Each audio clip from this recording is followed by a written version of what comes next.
Finally have a government that is not as we've known it.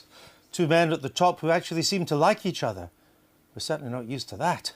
Indeed, so lovey-dovey are our new PM and Deputy PM that if they tried to check into a bed and breakfast, Chris Grayling would probably refuse them admission. So with the Tories and Lib Dems settling down to play footsie under the same cabinet, to implement policies which don't fit into the old left and right divisions, what do we make of it all? We turn to a man who spent this election campaigning for Liberal Democrat votes, political rocker Billy Bragg. This is his take of the week.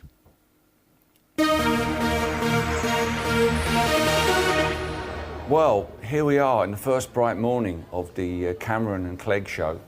I think we're through the looking glass in British politics. We've never seen anything like this. Nobody remembers a peacetime coalition. So what can we look forward to?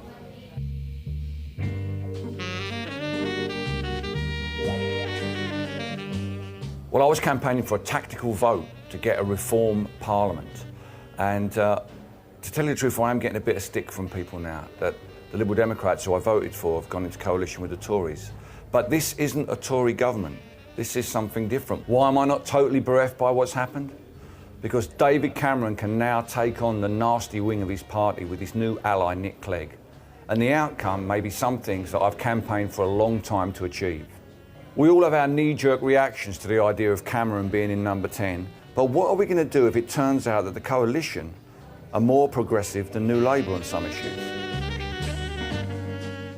You can understand my feelings if you realise that for the last 10 years I've been campaigning for a democratic House of Lords. I've spoken to 2 Labour Prime Ministers about this and neither have delivered, and now it looks like it's going to be delivered by a Conservative Prime Minister. That's what I mean about this being through the looking glass. It's not just Lords reform that's making me feel a bit strange about what's going on. The commitment to scrap ID cards, the decision not to have a third runway at Heathrow. I mean, it remains to be seen whether any of these things are implemented. But if Nick Clegg can ride the Tory tiger, then we're in for a very, very interesting time. What I wanted from this election was a reform parliament, a parliament that brought in a fairer voting system so that people like me didn't have to vote tactically anymore, and so that everybody's vote counted. You may be feeling a bit queasy at home now, thinking about what lies before us, but my advice to you is to keep your eyes on the prize, and let's see what happens.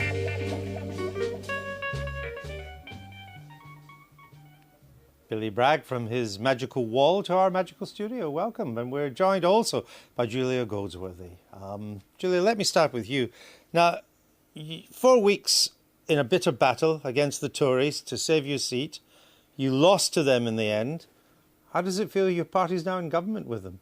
It's been a really bizarre few weeks, actually, because, Not surprised. you know, if you think of how many weird things have been happening over the last 4 weeks, we've seen this massive rise in the polls, the way in which the leadership debates changed the election, and then ultimately quite a disappointing election night. And now suddenly we've got cabinet posts and ministers, so it's kind of really, really mixed emotions, and I think a lot of Lib Dem members really don't know quite what to make of it. I mean, exciting, but feeling a bit queasy about it. I mean, you were in a hard-fought seat, and the Tories were the enemy for you there. Did it cross your mind during the battle that your party, your leader, would end up Deputy Prime Minister in a Tory coalition government? No, I think there were plenty more worries about shoving leaflets through letterboxes. I mean, you know, it wasn't something we thought about at all. It was more about thinking what was going to happen to Labour and whether or not they'd end up in 3rd place, I think. Billy, do you see this as the beginning? Let me put it in a minimal way. It has the potential to be a fundamental shift in our politics. It is, and I'm surprised you are still reflecting the old duopoly on your sofa. Surely these two should be a bit further apart, and there should be someone in the middle there. There should be, to really represent the politics I've in tried, this country, but they're stuck together. 3 people. No, there should be 3 people on the sofa. Someone in the middle. I hear Lembit Opik is free. On He's got some time on his hands. Actually, he charges quite a lot. For people like me who would like to see the old duopoly broken down, because I think that the voting system that we have does weigh heavily in favour of the 2 main parties. And when they're both converging on the centre, that isolates a lot of people. I actually wanted a hung parliament. I would rather see the Liberal Democrats go into coalition with Labour, but that ice was ultimately far too thin. So, do you agree that it's a fundamental shift? Yeah. I absolutely do. Why?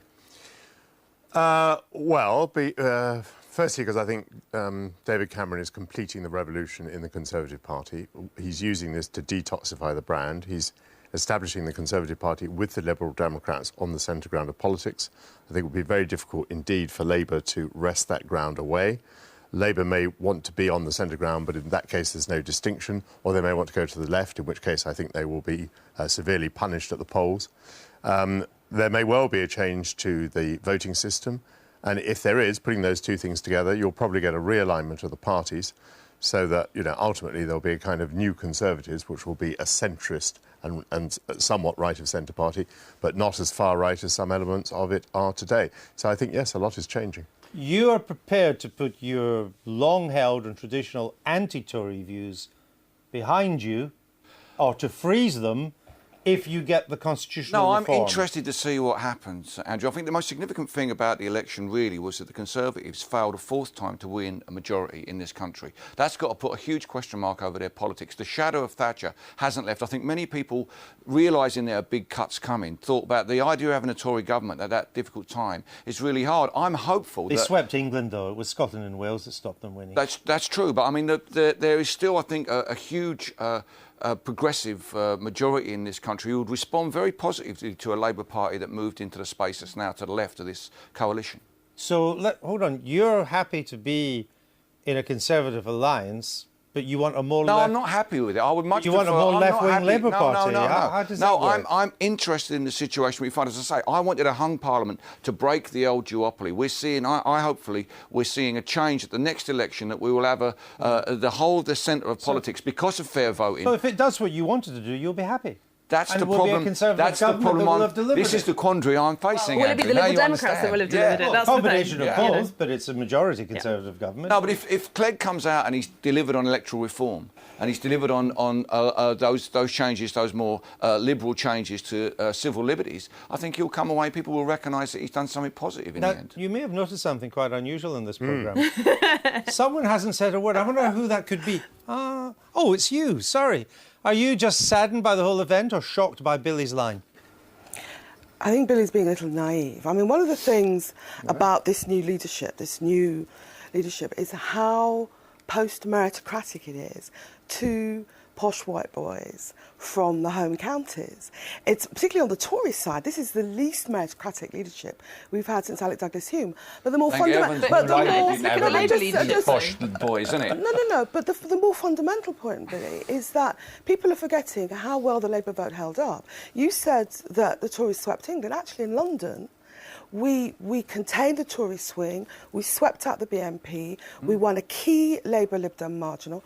I doubled my majority. No, but more seriously, in London, the Labour base has not packed up its bat and ball and gone away. And they look to a party that will represent their interests. But they absolutely didn't want to stay in government. And I think actually the Labour Party will be quite pleased that suddenly the press have this kind of nice shiny new Lib Dem Conservative thing to talk about. Well, they can effectively go off and have the bloodbath that was going to happen without the focus of the media attention on them. You've been talking to too many Labour ministers. I think people at the top of the party had given up on the election.